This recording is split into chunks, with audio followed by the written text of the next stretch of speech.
luego, pero simplemente deciros que la de Fedor, Jankovic, de Milievo casi no existen ejemplares.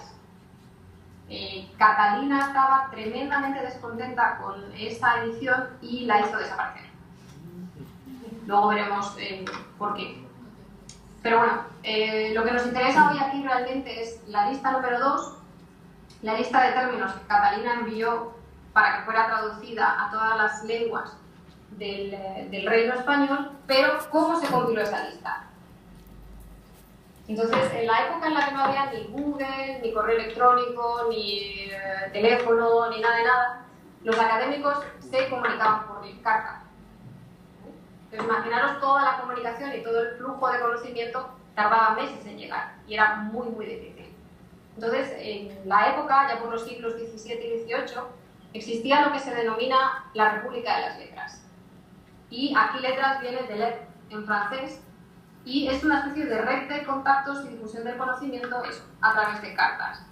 Entonces, muchos de los personajes que nos van a interesar a partir de ahora los tenéis ahí en la diapositiva. Los dos primeros son dos holandeses, son Cooper y Witsen.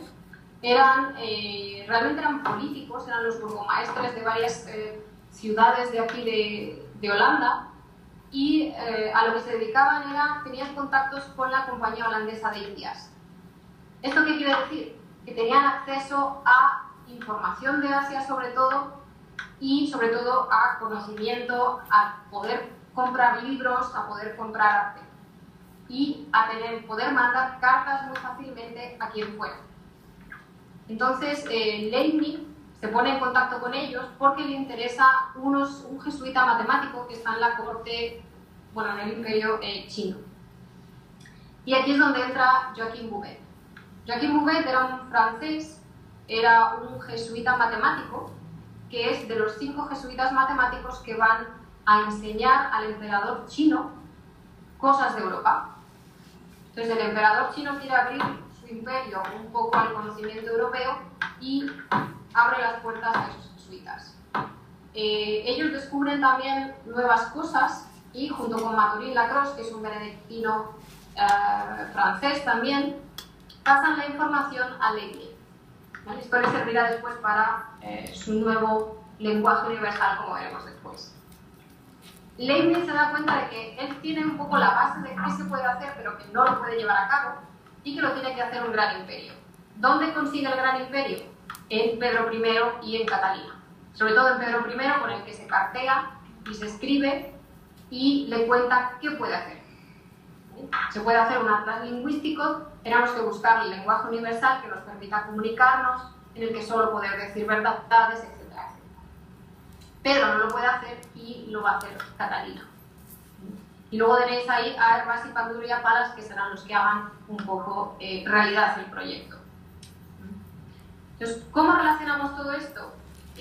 Leibniz estaría ahí en el centro, entre su búsqueda del origen común de las lenguas y un lenguaje universal.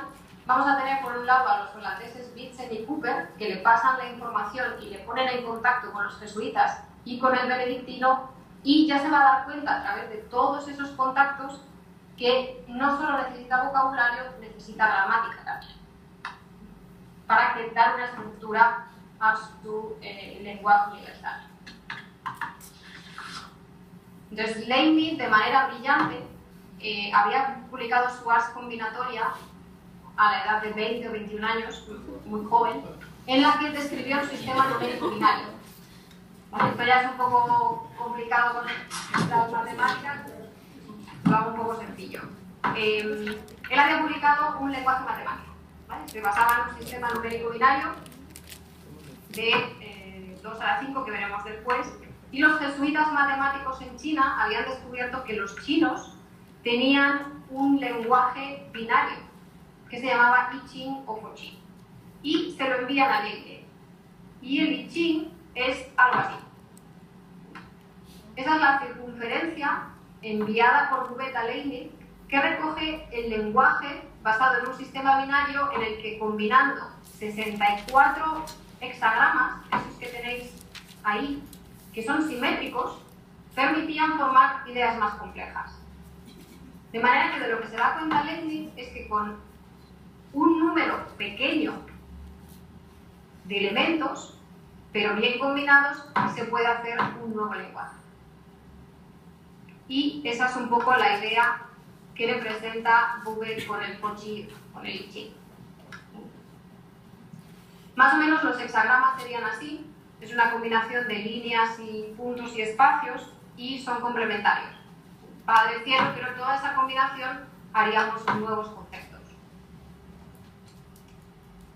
Entonces, en su búsqueda del lenguaje universal, hemos visto que Leibniz en su Ars Combinatoria establece un sistema binario de 2 a la 5, pero Google le indica que el Pochi o el I Ching es 2 a la sexta. Entonces, no hay ninguna correspondencia. Por lo que Leibniz le dice, le escribe en otra carta, que el 6 no es un número válido. El 6 no es el número correcto.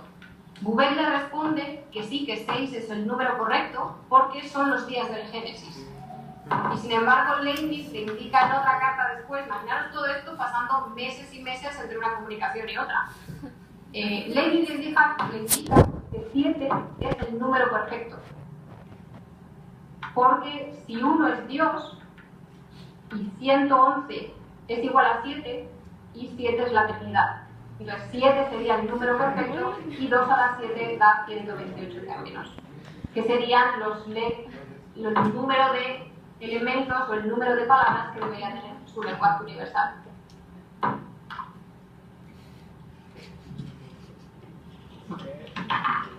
Esos 128 términos los veremos después en otra diapositiva, cuando los publica en su Opera Omnia. De manera que combinando esos 128 elementos se podría formar un nuevo lenguaje universal y con esa combinación se podrían hacer muchos más conceptos.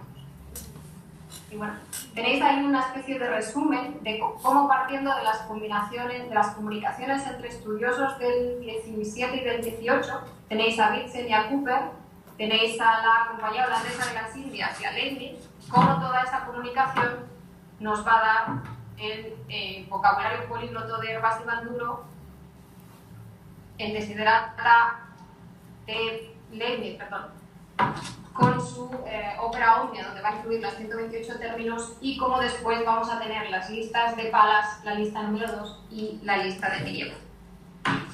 Toda esta información va a dar lugar a uno de los proyectos lexicográficos más ambiciosos del siglo XVIII, el Atlas Lingüístico de Catalina Lagrand.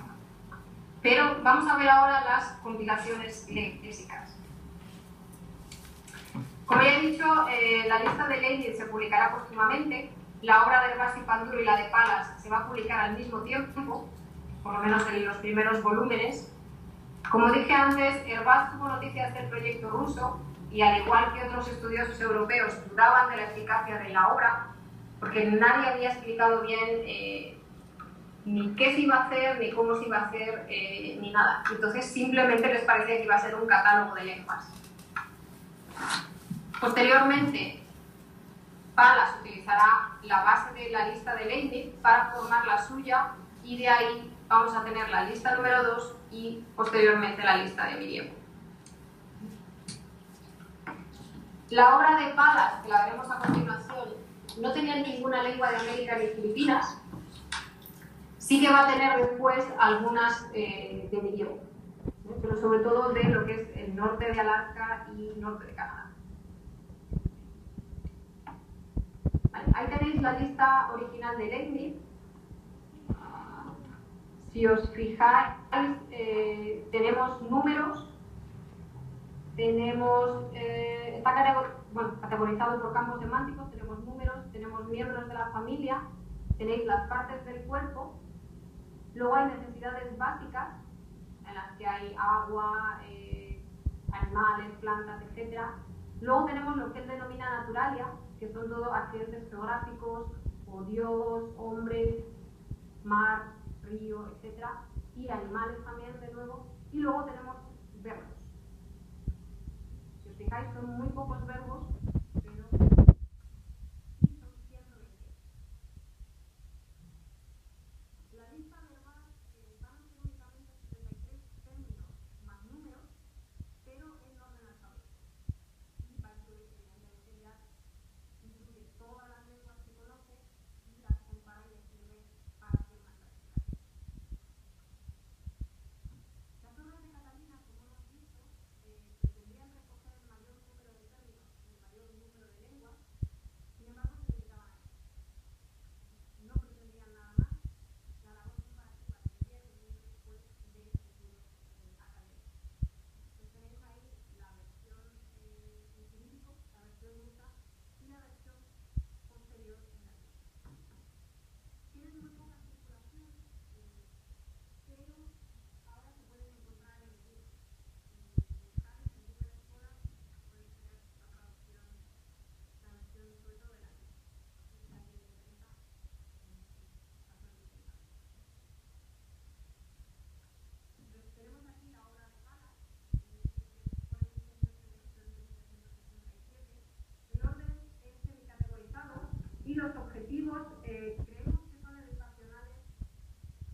traducciones de la lista de Palas, y Catalina quería una nueva edición, en teoría revisada y ampliada.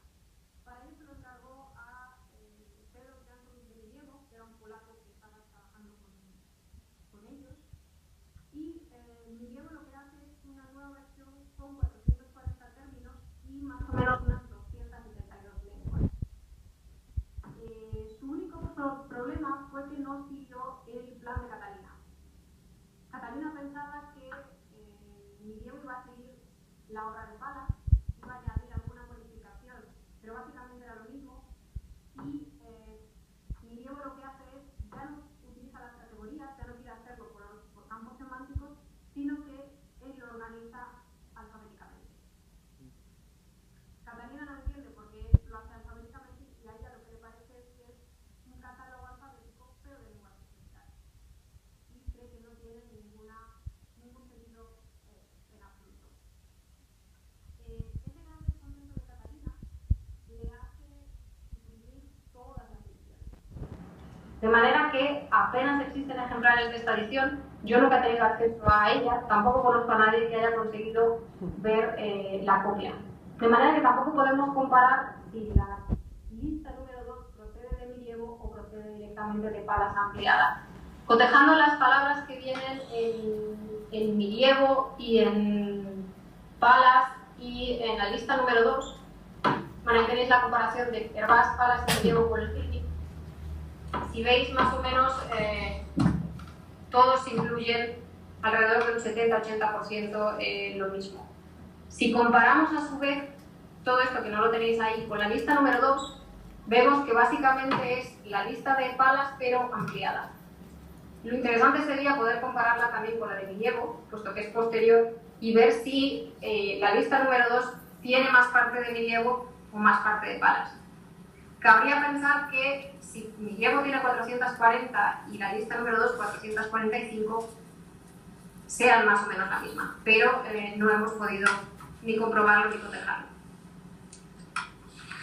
Y tenéis ahí un pequeño resumen de la evolución de las compilaciones léxicas, que cada vez incluían mayor número de términos. Pasamos de las 128 de Leibniz a las 63 de Hervás, y ya llegamos a Palas con otras. Ya no buscaba ni el lenguaje universal, ni el origen de las lenguas, ni clasificación de familias, ni nada. Era ya más por razones políticas y cosa educativa. Vamos a tener 285 y después 445. Pero veamos un poco de historia, un poco para ponernos en situación antes de comenzar con las listas que realmente nos interesan. Entonces tenéis